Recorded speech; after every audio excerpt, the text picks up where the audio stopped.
Alright, so I'm replacing the power cord on this Kodak Movie Projector. Here's the original box. This projector's from the 50s, and this is the reason why I'm replacing the wire, because it is dry rotted. Yep.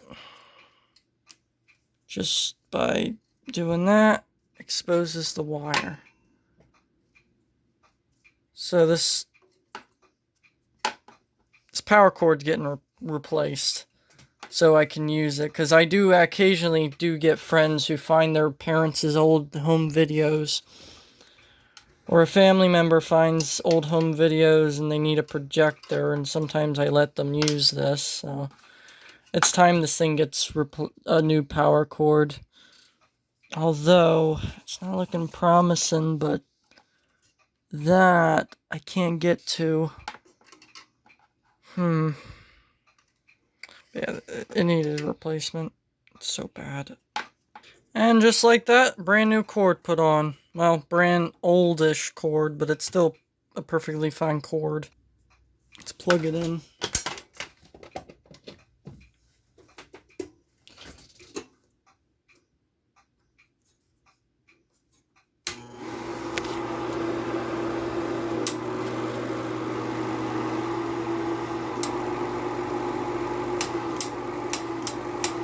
This projector does need oil, but it does still function. Let's load up a film. Alright, here we go.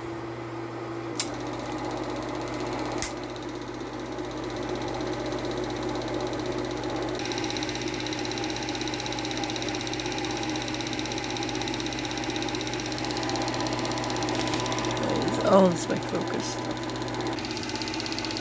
There we go.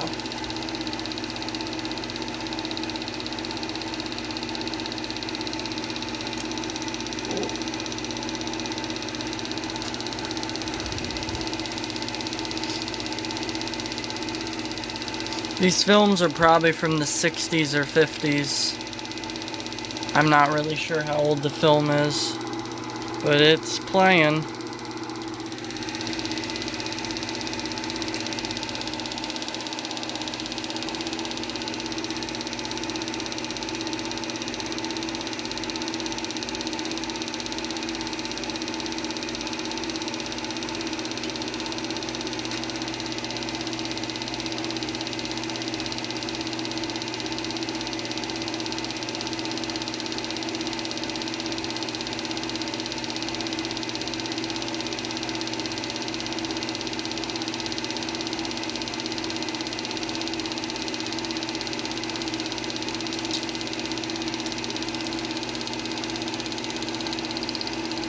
Oh, this film's broken. I gotta fix it.